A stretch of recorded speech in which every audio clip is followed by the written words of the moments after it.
There are parts of creating something beautiful that a lot of people don't see. Today we are up here. Jerry is making sure that all of the utilities are good to go. So water, air, and electricity before the potting machine can ever produce and send it through those first pots and the soil.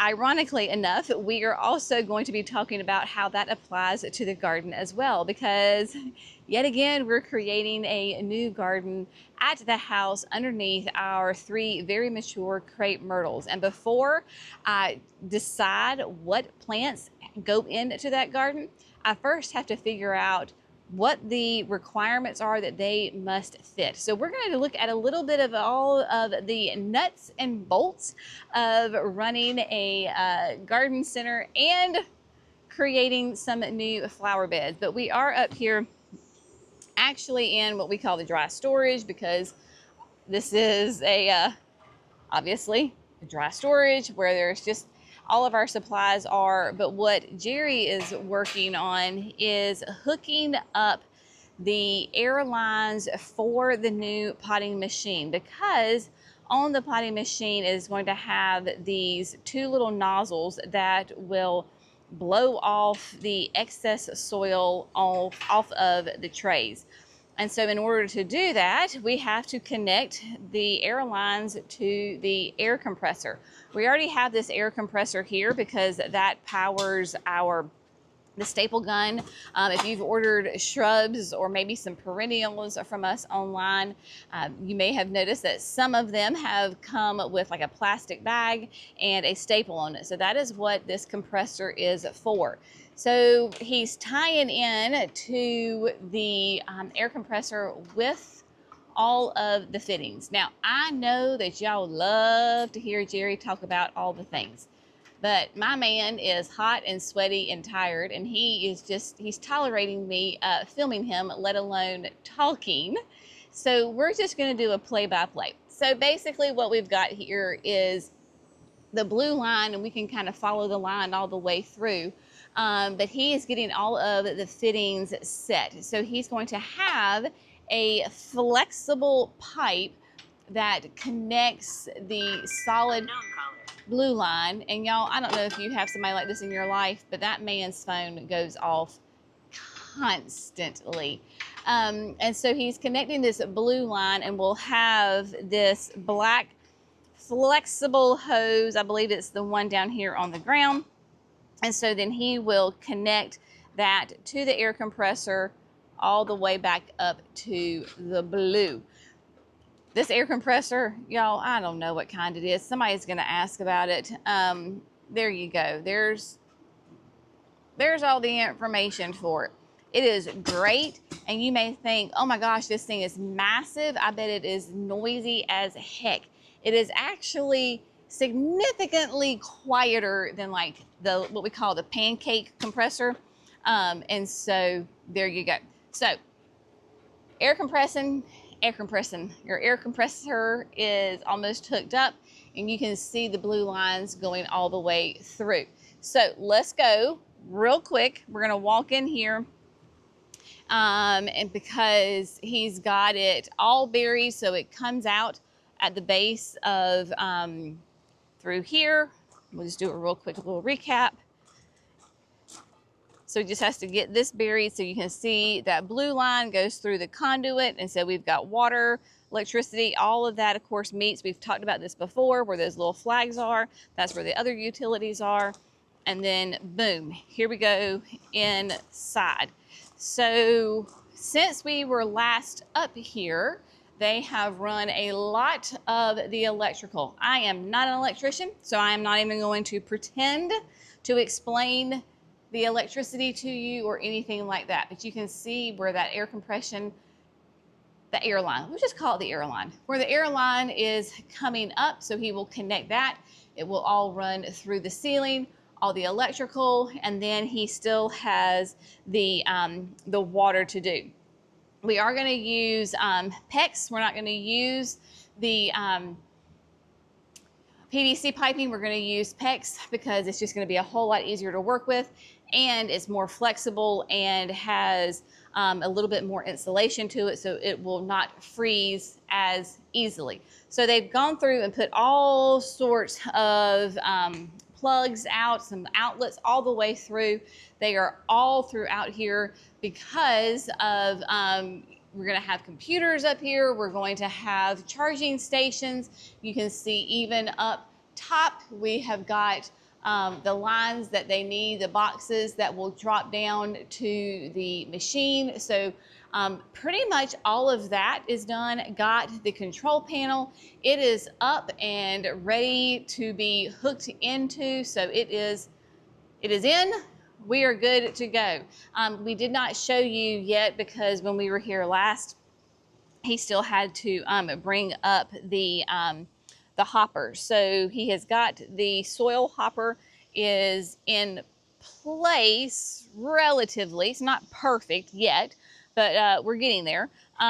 So there it is. We'll figure it out, all of the components to that. Y'all, it's just sitting here, so everything is in. And of course, we have the soil hopper out here because the machine can come through here and then drop the soil in. No, there is not a roof or a covering. This was designed to be outside, and that was the whole point of having it outside, so that it makes it a lot easier to dump the soil in, and you're not having to worry about the clearance up top. So there you go on that. Now, as far as those air lines we were talking about, let me show you. Let me pull it down right here. So obviously this covering is just protective. It will come off when we're ready to take it off. But these little guys, these little blue nozzles, these are the air lines.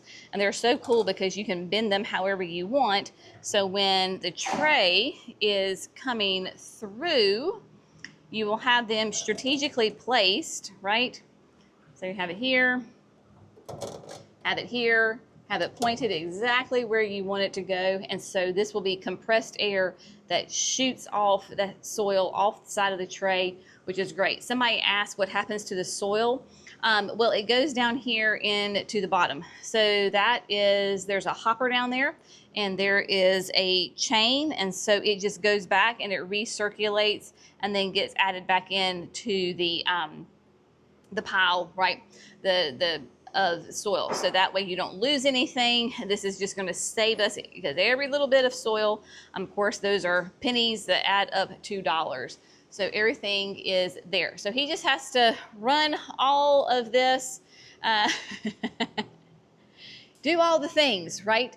And then we're filming this video is on Wednesday. So next Tuesday, the folks from Adapt Ag will be here to set this baby up and to get her running. So they're flying in. That's part of their service that they will do for us, is to fly in, make sure everything is connected, make sure everything's programmed correctly, make sure it is running without any kind of issues.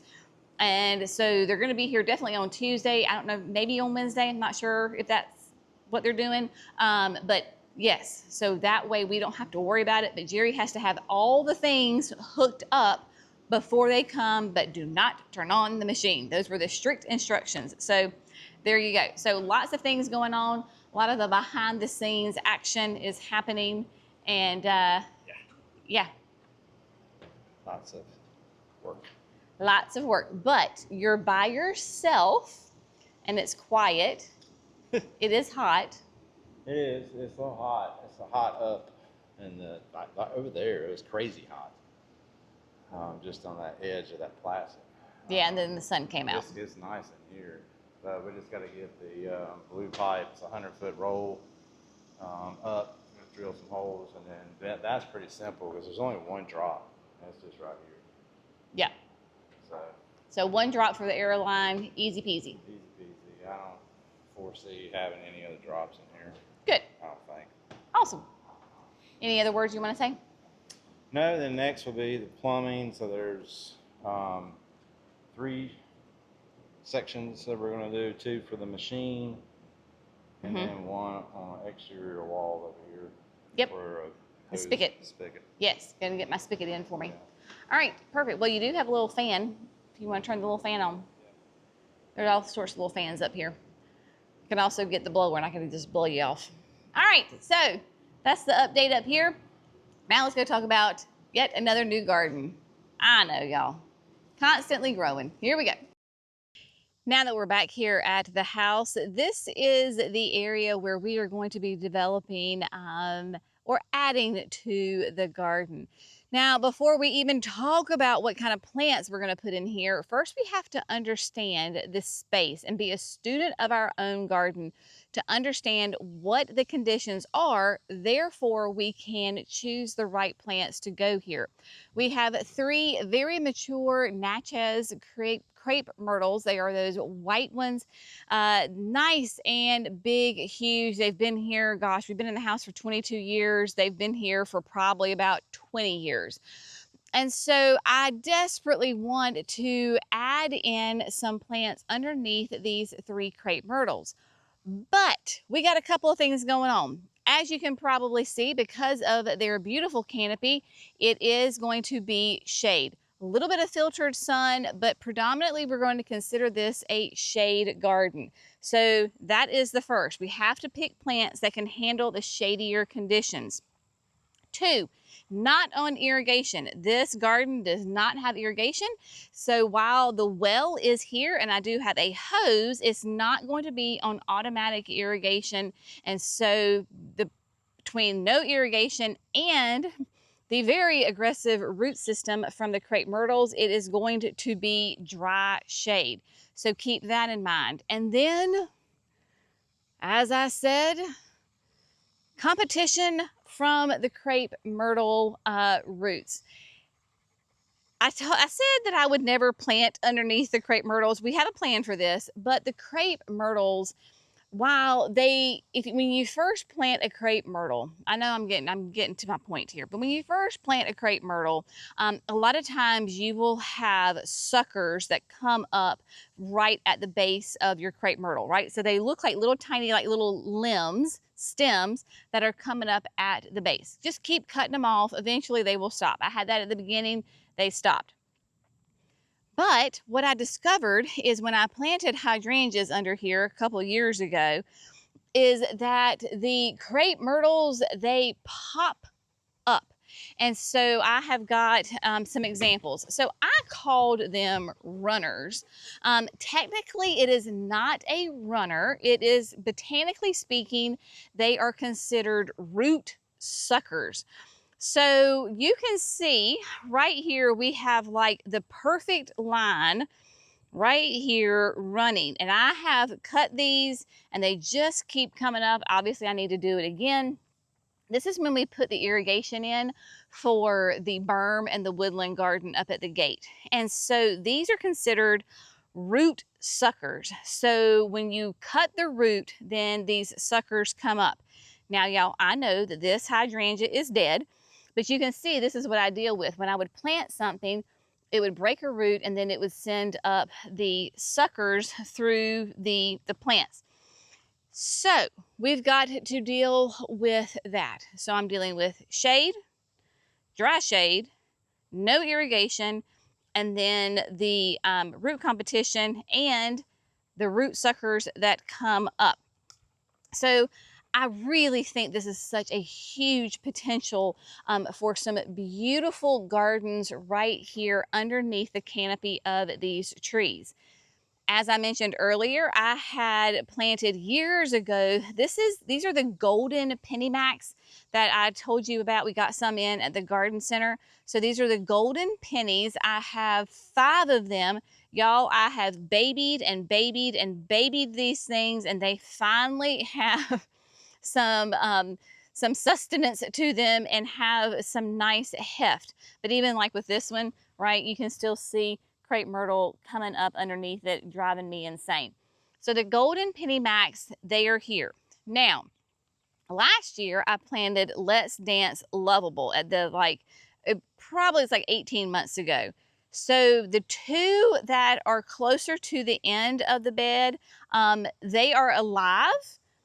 Not really thriving, but they're alive. And as you saw earlier, that one, she's a goner. And the reason that that is because of those things that I mentioned, specifically dry shade, no irrigation, and the root competition from the crepe myrtles.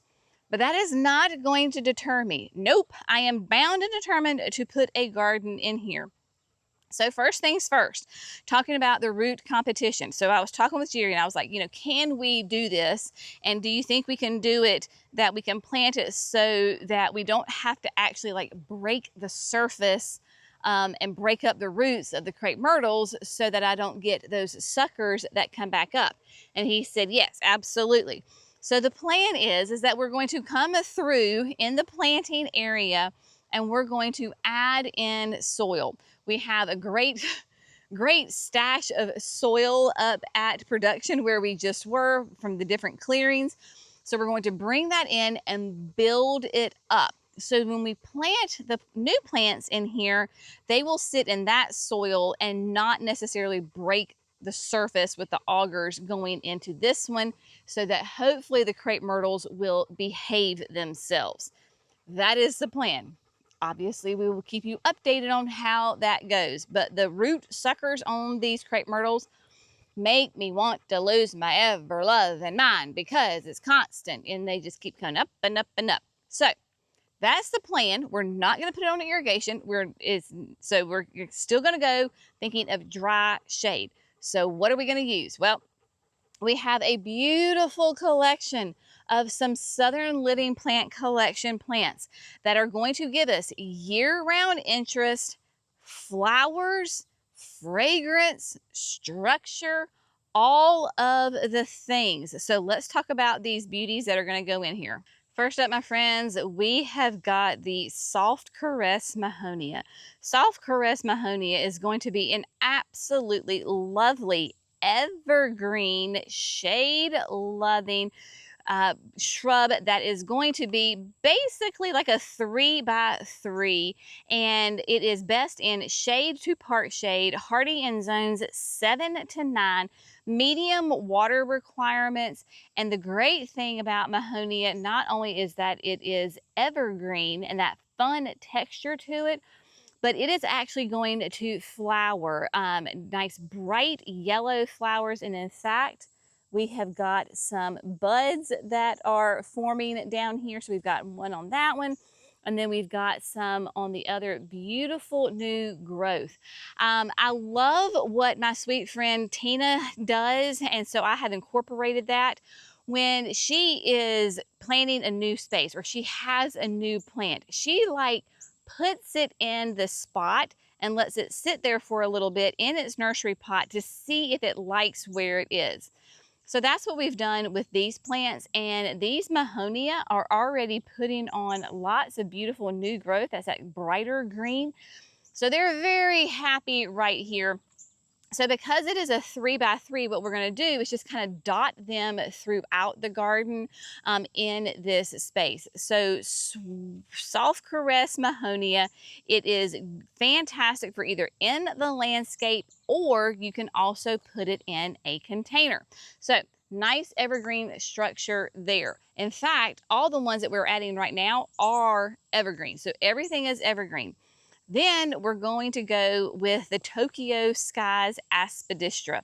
I had added some of these to the chicken coop, and now we're going to bring them in here. So the Tokyo Skies is going to give us that great variegated foliage, nice big wide strappy leaves to it. They too are putting on some new growth.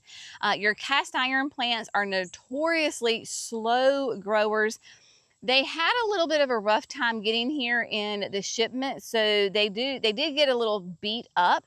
But y'all, look, new growth popping out. You see that right there? Happy, happy plants. So it doesn't matter that we had a little bit of damage of some foliage as far as getting snipped and some bent. So you can see there's a little bit on there. It's all right. The root system on these babies are fantastic. So again, with the Aspidistra, we're going to dot them throughout the garden. But because they are notoriously very slow growing, I'm going to put them together, as far as like maybe I put 2 or 3 together in a clump, and then I have several clumps throughout here, right? As opposed to taking just one aspidistra by itself and spreading them all out, because most people are not going to see this bed up close. They're going to see it from a distance. Even us sitting on the porch, we're going to be looking at this mostly from a distance.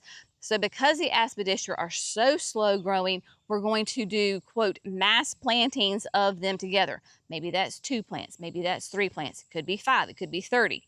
I don't have 30, I'm just saying when you say a mass planting, more than one. So the cast iron, love that.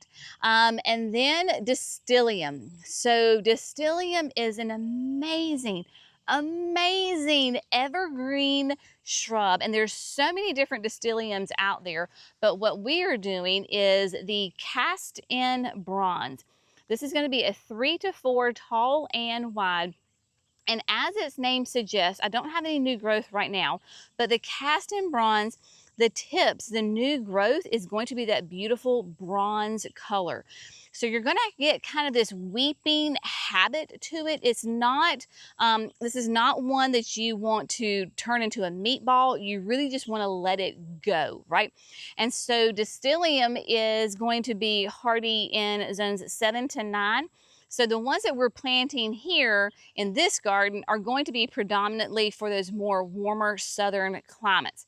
I've got 5 of these guys, because again, 3 to 4 tall and wide, that's going to be a nice substantial shrub. And it has that nice dark green foliage. They will produce flowers in late winter, but they're very tiny, like deep red maroon. You don't buy it for the flower, you're buying it for that structure. And fun fact, when Jerry and I were in Alabama last November for the Southern Living Growers Convention, the plant collection, it was a growers event, and the resort that we were staying at, they had great landscaping, first of all. Oh, to die for. They had this one bed that was nothing but this mass planting of Distylium. And I thought, that is absolutely gorgeous. And we were there in like early November, and it was really cold. So even in November, in the coolness for Alabama, we had beautiful, nice, mature Distyliums that were all planted together, and they were gorgeous. And I was like, I need somewhere to do more Distyliums in my life. So we're doing the cast in bronze, my friend. I am so excited. And if you know me for any length of time, especially in the fall, then you should know how much I love osmanthus, a tea olive, a sweet osmanthus. Well, this is Misty River Osmanthus from our friends at Southern Living Plant Collection. And y'all, can you see that beautiful variegated foliage? Now your sweet osmanthus, this one's going to be about 8 to 12 tall, 4 to 8 wide. So I just have 3 of them. These are going to be some nice specimen plants. And they're for part sun to shade, so that's the perfect conditions for here. Hardy in zones 7 to 10, perfect. I'm an 8A. It is evergreen, variegated, pink, white, and green. So your new foliage will get some pink on there. And then of course they do those beautiful, highly, highly fragrant flowers. So with my Misty River, because they do, I wouldn't say that they're specifically where I am, like they need a little bit of sun, right? So knowing the bed and understanding this bed and being a student of this bed, you may remember, I guess it was last summer, I think. It could have been longer now. We planted these 3 evergreens here. So we have an electro blue deodar cedar in the middle, and then we've got, I think these are soft serve right here. And you can see, bless her heart, she hasn't grown much. She's grown some. Now maybe it's probably more than a year now. Maybe it's 2 years. Gosh, y'all, I don't even know. Maybe it is a year because of the electro blue. And then you can look at this soft serve. It's like double the size. So I was a little worried about it when we planted them, and now I have it confirmed. They're just not getting enough sun. So what we're going to do is actually dig these 3 up, and also going back to my point about the crepe myrtle, look at this. That's the crepe myrtle coming up from the base of the electro blue. So what we're going to do is we're going to dig these 3 up and we're going to add them to what I'm calling the honeybee bed. That is that new bed that another garden we're going to be developing, the entrance, right? So that kind of separates our property from my parents' property, and we're filling those with evergreens and all sorts of fun. Mimi and I are going to have the best time with this garden. So it is a full sun, so these will do well. We can use the excavator, dig them up, plant them. They'll never know that they've been moved this fall. So the Misty River is going to go in this area because it will be perfect. It will be evergreen, it will be variegated. It's okay that it's more in the shade, that it's not going to be full hot sun because they don't want the full hot sun. And when we're sitting on the porch, we'll be able to see them and smell them. So very excited about those osmanthus. It is going to be a lot of fun to watch them grow. And then last but certainly not least, on this first initial round of planting, we're going to go for a little bit of a ground cover. So we have got Loropetalum. Loropetalum, again, is a great shrub for the south. This is Purple Pixie. And as you can tell, right, Purple Pixie is going to be basically like a ground cover. Low weeping habit on it. It is only going to be about 2 feet tall, 3 to 4 feet wide. Of course, gives us that nice deep purple foliage on it. Is an evergreen, hardy in zones 7 to 10. And your purple pixies, they can do full sun to part shade. So knowing those sun requirements and its size, those guys are going to come down more on the front edge of the flower bed, right? So they're going to come somewhere down here in this loop because directly behind me is where the sun sets. So this will get great afternoon hot sun and will do really well. Also knowing about this garden is that while it's not on irrigation, obviously water runs downhill, right? So any of that, when we get rain, the water from the yard does kind of make its way down here. Obviously down here on the lower end is going to be more damp, and where the Misty River is going to go, because it's literally at the bottom of the yard, those two will get more water. Because while I did water them initially for the first, I think the first summer I really had to pay attention to them, I have not watered them at all this year, and they're doing great. So once the roots get established, those osmanthus, they're going to handle these conditions perfectly. So again, the idea here is to create gardens for the dry shade. Evergreen interests like hellebores would do great here. My autumn ferns would do great here. Low maintenance, high performing. So this is going to be a fun garden to plant. So the plan is, because you know us, we have a million projects going on at one time, is that the potting building, the potting machine is going to get kind of buttoned up in the next week, right? As far as all the electrical, the utilities are going to get in. The team is going to come from Adapt Ag. They're going to get it all set up. It will be good and running. And then we just have to finish the framing and all that other stuff. We have a team doing that. So once that machine is all kind of buttoned up, then we're going to come down here and plant this bed because we want to go ahead and get it in. The goal is by early September to get it in so those roots can get nice and established. We still have warm temperatures, but it starts to go down a little bit and more consistent rain, which we've been getting tons of rain lately. So this is a great time to go ahead and get them in while we still have some heat of September so the roots get established before the cold of December and January hit us. So it's always fun. It's kind of funny to think about while Jerry and I are doing 2 completely different tasks today here at Creekside, 2 totally different tasks, but with the same goal, right? Understanding what the space needs and then providing that to meet those requirements. He's doing, you know, electrical and plumbing and compressed air, and I am coming down here and making sure that the plants fit the space, right? There's not bad plants, but there is bad plant placement. So we want to make sure that the right plants go into this very unique and challenging spot. So it's always about making sure that you make the right connection, understanding what the space needs, and then providing it. So there you go. Of course, we're going to keep you updated on all these projects. The fall and the winter is like project central around here at Creekside. We really don't take any time off for projects. There's always something happening here if you haven't picked that up lately. But as always, we hope you have found it fun, informative, and inspirational. If you have not subscribed, we would love it if you would hit that subscribe button. That way you don't miss the 5 videos that we do each and every week, and you can watch these projects come to fruition. Y'all have an amazing day. See you in the next video. Bye, friends.